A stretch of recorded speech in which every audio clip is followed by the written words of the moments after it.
Yeah, so there's a lot of different variables come into place with cases and whether or not we can solve them.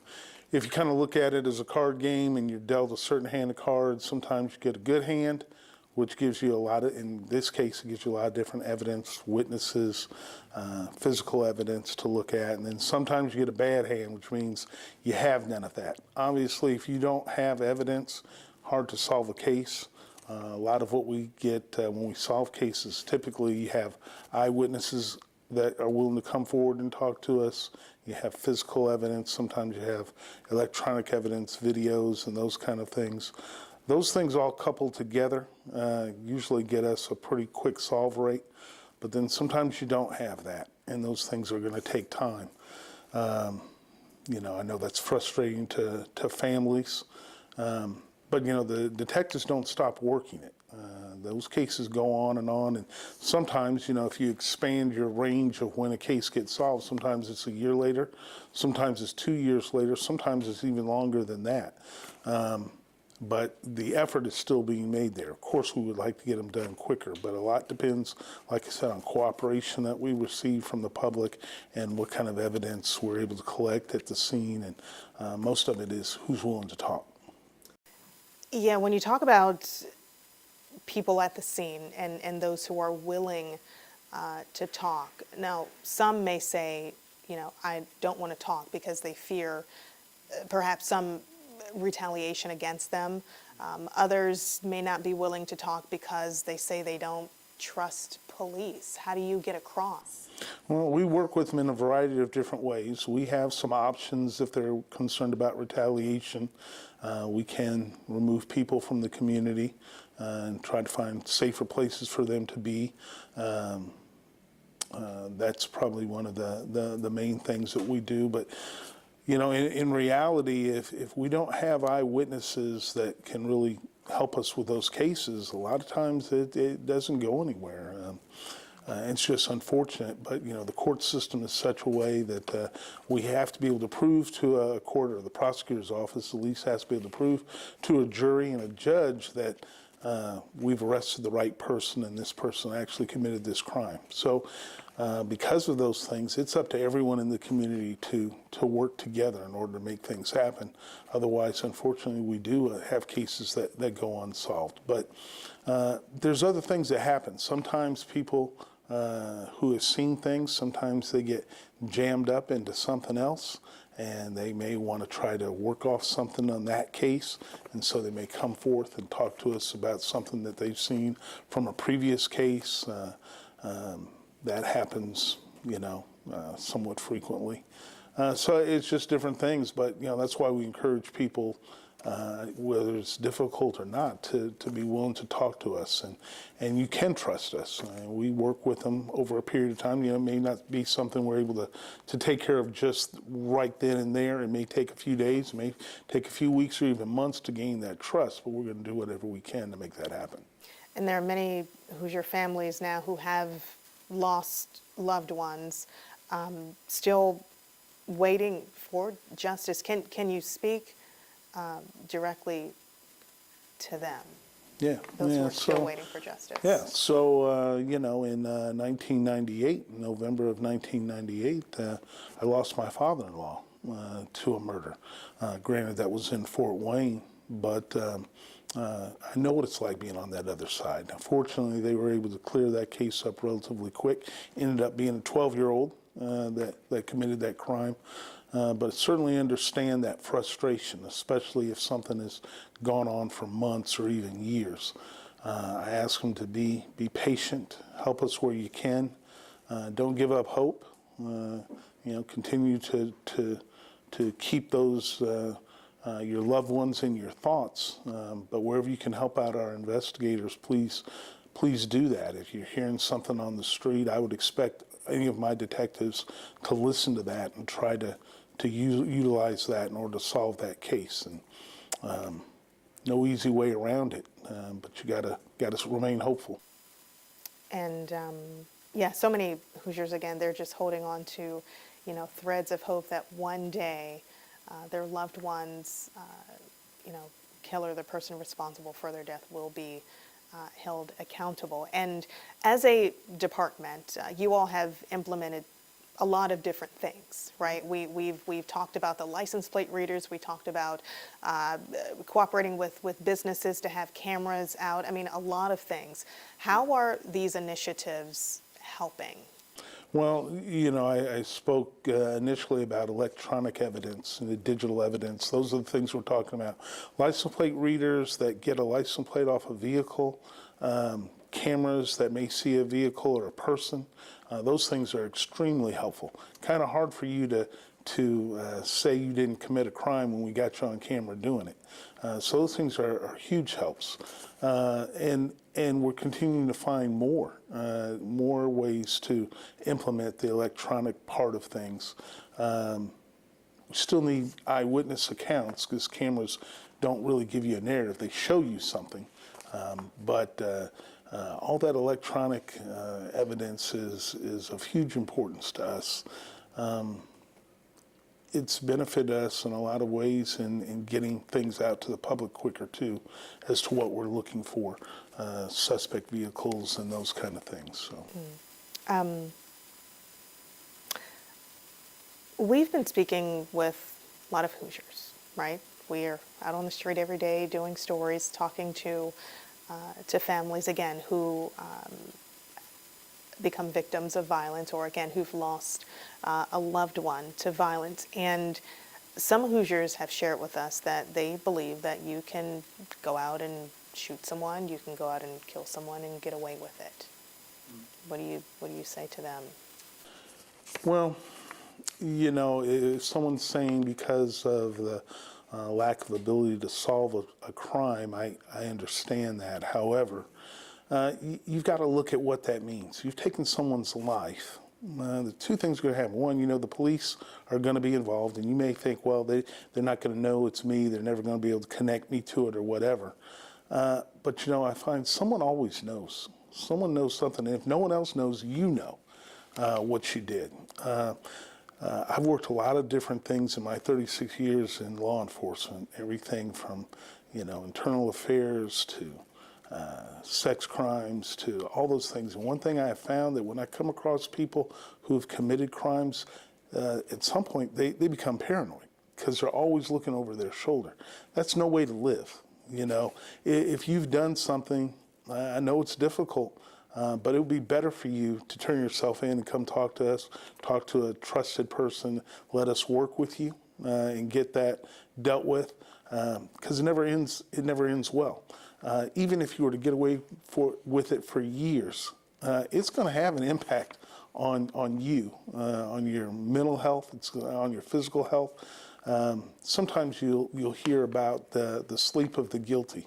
I don't know how many times I've brought someone in on a crime and interviewed them, and once they get in there, they fall asleep because they're tired of running. Especially if they get that off their chest. Yeah, it's going to mean jail time in a lot of different situations, but it's impacting your body. So even though we may not catch up with you, it's going to catch up with you somewhere, somehow, some way. And then we also know, unfortunately, there's other people that take matters into their own hands. I've dealt with people who have committed crimes in the past, and victims, family of victims, have long memories. You got to know that exists. I would always encourage people, think before you commit those crimes, because once you pull that trigger and that bullet is past that barrel, there's nothing you can do with it. You can't take it back. And if that means you've taken someone's life, you are going to deal with that somehow, some way. And in your 36 years, do you feel like now we are at a point that we've never been before in terms of violent crime that we're seeing, whether that's younger people picking up guns? Does it feel like just violence is increasing? I think the accessibility of weapons and in some cases the deterioration of family values does have an impact. Now, that doesn't mean I am not optimistic about those things turning around. I do hear stories of people who changed that path and have gone the right way, but I think with our ability to collect data, You definitely see numbers that are higher now. Like in our case for murders, we're actually down a little bit from this time last year, almost 10%, which is a good thing. But the fact that there's maybe 78 is still a number that's too high, right? So when you look at it from that standpoint, anytime we lose a life here in Indianapolis is bad. I don't care what's happened. It's somebody's story that's been cut short. So from that standpoint, I'm always going to be concerned about it. But I think, like I said, with the accessibility of weapons, I think we're going to have to deal with that. It's like when I tell people I would like to have the opportunity to work on the heart and the mind of someone who would pull a trigger. If we can get past that to the point where you don't feel you need to do that, we're in a lot better shape.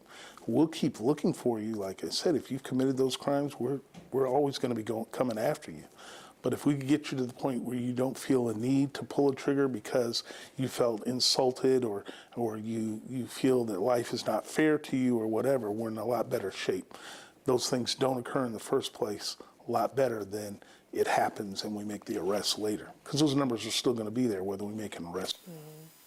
And a lot of things have changed just in the last 12 months, right? We have new laws here in Indianapolis, as well as other states. But if we focus on Indianapolis, where there is now permitless carry, there's open carry, how has that impacted the department, with officers being able to do their jobs? Yeah, well, it definitely is a change. Never a fan of that. When we did have the permits, even then I thought, yeah, you run through a check and that's a good thing, but part of what happens, part of what we're seeing is people are accidentally shooting themselves because they have no training. They go out and they buy a weapon, they don't know how to clear that weapon and make it safe. They don't carry it correctly. They put it in their pants as opposed to carrying it in a holster. We've had a number of accidental shootings. We had 3 accidental deaths from that. But officers do. They have to, before we pull over a car, that person had a permit. It would pop up when we ran that plate, which was a big help. But even then, if we find a weapon in the car, you ask for ID, you ask them if they have a permit, it's an easy check. Now, not so much that. So I think if we were to poll the officers, they would rather have the permit carry back in place, as I would, and a number of other law enforcement agencies would like to have as well. But we're not there right now, so we have to change our tactics. We have to watch actions of people now.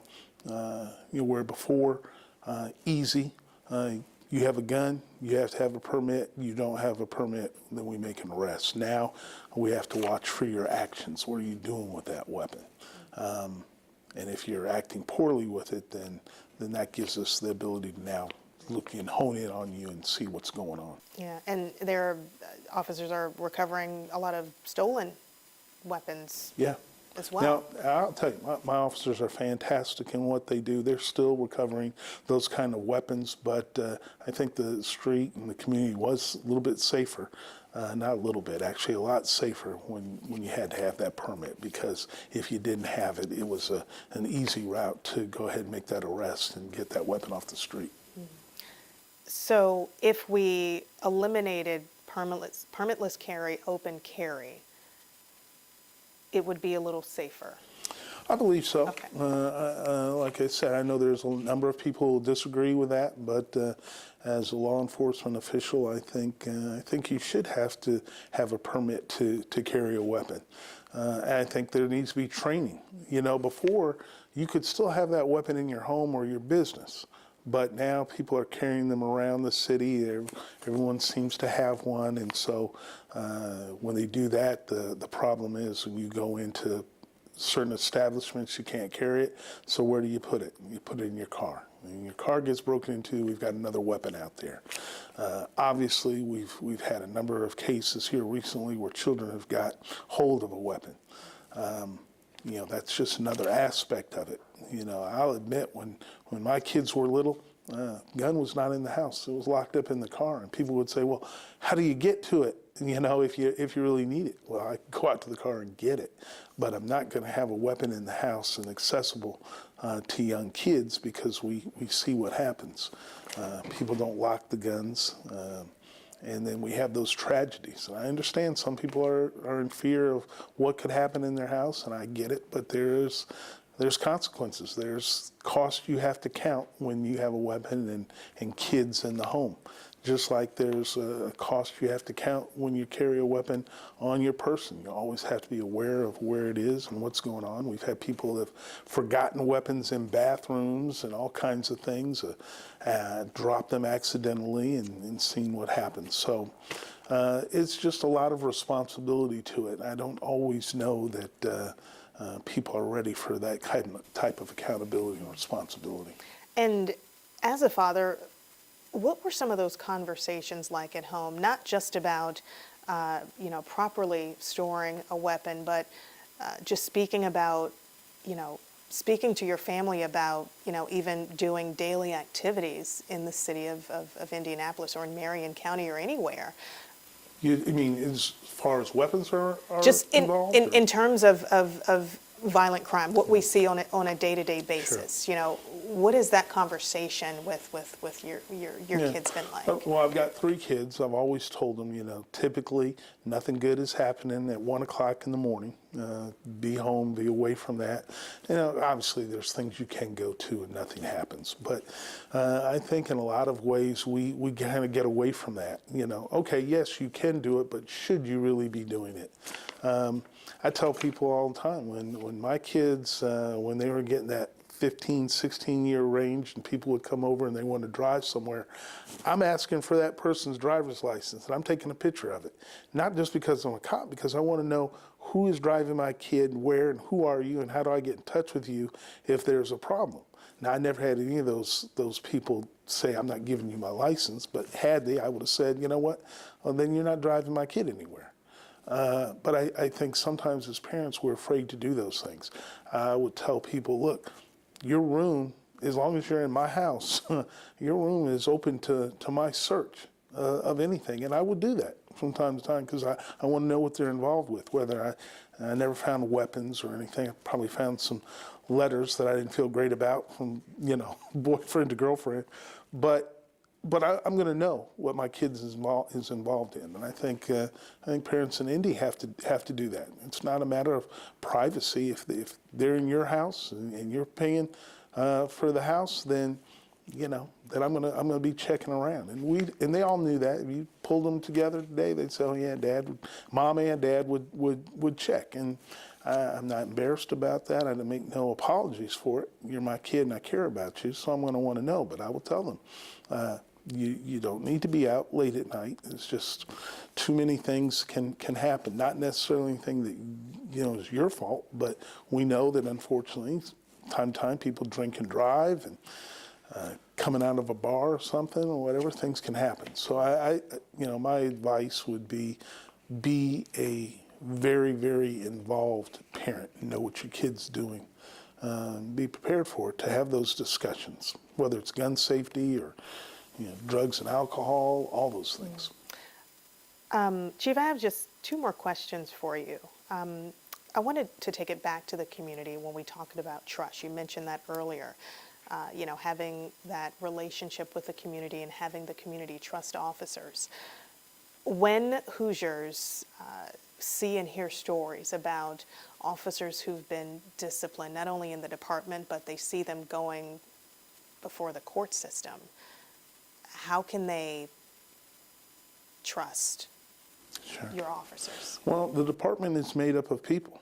And because we are people, we know far majority of our officers are fantastic. But from time to time, we get some that get off path. And what I hope the community sees is that when I'm made aware of that, I act quickly in order to take care of that. That doesn't always mean that an officer is going to be fired. If an officer uses poor language, then we'll pull them in and talk to them, him or her, about that, and try to get them back in line. We should be respecting the people that we work for and work with. So that's something that we can work with. But from time to time, we do have officers that break the law. And when that happens, a severe felony type law that's been broken, then typically we're moving for a termination. Now we'll let it run through its system, through the court, but hopefully people see that in my tenure, I've been very serious about that, very purposeful about that, so they can trust us. And if they don't feel that's the case, then you come talk to me about it, or come talk to one of my commanders or deputy chiefs. We'll listen to you and see what's there. The goal, of course, is for the community to be able to talk to us, tell us things of sensitive nature. We ought to be able to go out and we ought to be able to stop by your place and have great conversations. But we know that that's work, right? That doesn't always naturally occur. But that's what we're about. When we moved to the beat policing, that was part of the goal, is to get officers closer into the neighborhoods, be able to get out of their car. Now that works if they have the time to do it. Sometimes we're running from call to call, but that's the whole purpose of that, is to get to know the community. So we, of course, encourage the officers to get to know them. You'll see these coffees with cop type things from time to time, all kinds of different community events that we have going on. Each district has a community day. Some have already happened. Some will be happening here shortly. Come out and meet the officers, and let's build that trust together. Okay. Final question. I wanted to take it back to victims, their families. Again, can you speak directly to them? The world that we're living in now, sometimes all they see is violence. In a perfect world, what does that look like to you? No. And again, how can you give these families the peace, knowing that they're still waiting for justice? Yeah. So. I don't know if we can reach to a perfect world. Probably would have to wait till heaven for that. However, from what we can do here, if people will respect life, if we get back to respecting each other and respecting life, I think we're in a lot better shape. Crime is probably always going to be there. It's been around since Cain and Abel. But I think there is the ability with a strong community that will respect each other and will look out for one another's kids. I always hear the stories. I tell the same story. When I was growing up in my neighborhood, if I got out of line and a neighbor saw that I was out of line, they're going to address it with me, and they're going to call my mom. And by the time I get home, my mom already knows what's happened. We're looking out for one another. It's not this kind of, we can't snitch mentality. Serves nobody any good. That's just basically a way of saying, well, yeah, I know you're doing something wrong, but, it's not really my business. Well, it's going to be your business if things get out of hand. So I think we got to get back to that. It's a cliche anymore now, the village to raise a child. But in reality, if we're not looking out for one another, whether it's kids or adults, then we're going to have to suffer through that. Now, of course, from the police side of it, we're recruiting. We're looking to recruit more officers that will be out there to do things. But everything is not a police issue. There are things that are societal issues. When we talk about, if people point to systemic issues, lack of education or homelessness or lack of food, those kind of things. Those are things I'd love to help with, but my budget doesn't allow me to do that. Those are things as a community we're going to have to work together to make those things happen. And I think those things are all connected in various ways with what we deal with crime. So it is indeed a community-wide effort that has to happen. The better we work together as a community, the better we deal with crime and those issues. All right. Thank you, Chief Taylor. You're welcome.